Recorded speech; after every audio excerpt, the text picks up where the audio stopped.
100% ഇപ്പോൾ നിക്കോ നാച്ച എന്ന് പറഞ്ഞ സിനിമ പ്ലാൻ ചെയ്യുന്ന സമയത്ത് നമ്മളെന്ന് വെച്ചാൽ ഞാനും നമ്മുടെ പ്രൊഡ്യൂസേഴ്സും നമ്മുടെ ടീമെല്ലാം കൃത്യമായിട്ട് ഒരു കാര്യം വളരെ ഉറപ്പിച്ചിരുന്നു. ഇത് യങ്സ്റ്റേഴ്സിന് വേണ്ടിയിട്ടുള്ള സിനിമയാണ്, ഇതൊരു ടീനേജ് മൂവി എന്നുള്ള രീതിയിലാണ് ഈ സിനിമ കൺസീവ് ചെയ്തത് തന്നെ. സോ അതുകൊണ്ട് തന്നെ സിനിമ ചർച്ച ചെയ്ത വിഷയങ്ങളും അല്ലെങ്കിൽ അതിനകത്തുള്ള റിലേഷൻസും ബന്ധങ്ങളും കാണിച്ചതൊക്കെ ഈ യങ്സ്റ്റേഴ്സിൻ്റെ ഒരു പോയിൻ്റ് ഓഫ് വ്യൂ നിന്ന് അവരുടെ ഒരു ലൈഫാണ് ക്യാപ്ചർ ചെയ്യാൻ ശ്രമിച്ചിട്ടുള്ളത്.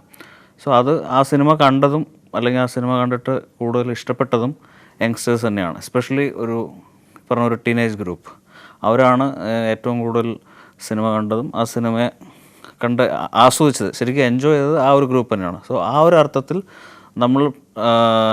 ഞാനത് ആ സിനിമയുടെ സ്ക്രിപ്റ്റ് എഴുതുമ്പോൾ ആലോചിച്ച കാര്യങ്ങൾ അതിൻ്റെതായ രീതിയിൽ എത്തിയെന്ന് വിശ്വസിക്കുന്നു.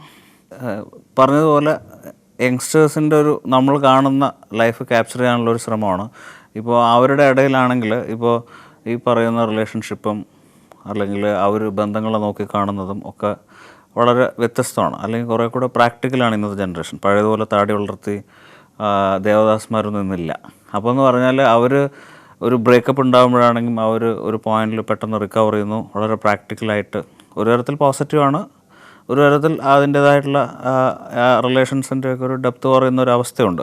സോ അപ്പോൾ അതിൻ്റെ രണ്ടും അതിൻ്റേതായ രീതിയിൽ നോക്കിക്കണ്ട് ഒരു ആക്ഷേപഹാസ്യം പോലെ തന്നെയാണ് നമ്മൾ അവരുടെ ജീവിതങ്ങളിൽ നോക്കിക്കണ്ടിട്ടുള്ളത്. അപ്പോൾ ആ ഒരു ബന്ധങ്ങളുടെ പൊള്ളത്തരവും, അല്ലെങ്കിൽ ഇപ്പോൾ സിനിമ കൈകാര്യം ചെയ്ത വിഷയം എന്ന് പറഞ്ഞാൽ എയ്ഡ്സാണ്.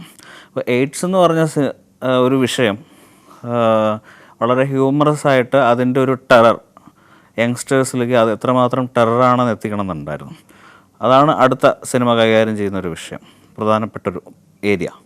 അപ്പോൾ എയ്ഡ്സ് എല്ലാ കാലത്തും ഒരു പേടി സ്വപ്നമാണ്. അപ്പോൾ അത് പലപ്പോഴും അപ്പോൾ ഇങ്ങനൊരു സിനിമയിലൂടെ അവരുടേതായ ഭാഷയിൽ ഇപ്പോൾ നമ്മൾ അവരെ ഉപദേശിക്കാനോ അഡ്വൈസ് ചെയ്യാനോ പോയി കഴിഞ്ഞാൽ പ്രത്യേകിച്ച് ഏറ്റവും കൂടുതൽ സെൻസിറ്റീവ് ആയിട്ടുള്ളൊരു ഓഡിയൻസാണ് യങ്സ്റ്റേഴ്സ്. അവർ വളരെ ഇൻ്റലിജൻ്റാണ്. സോ ആ ഓഡിയൻസ് വളരെ പെട്ടെന്ന് റിയാക്ട് ചെയ്യും ആ രീതിക്ക്. സോ അപ്പോൾ എയ്ഡ്സ് പോലൊരു വിഷയം ഇങ്ങനൊരു സിനിമയിൽ അതിൻ്റെ ആഫ്റ്റർ എഫക്റ്റുകളും അല്ലെങ്കിൽ അത് ഉണ്ടാക്കുന്ന, പക്ഷെ അത് വളരെ ഹ്യൂമറസ് ആയിട്ടാണ് ട്രീറ്റ് ചെയ്തിരിക്കുന്നത്.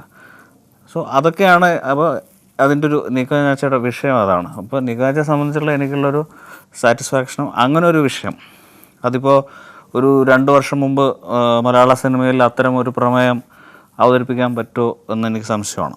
അപ്പോൾ ആ സിനിമയിൽ ഉണ്ടായ ഒരു മാറ്റത്തിൽ അല്ലെങ്കിൽ അത്തരം പ്രമേയങ്ങൾ സിനിമ ചെയ്യാം എന്നുള്ള ഒരു ധൈര്യം തന്നത് ഈ പറയുന്ന അതിന് മുമ്പ് വന്ന സിനിമകളൊക്കെ തന്ന ഒരു എനർജിയാണ്.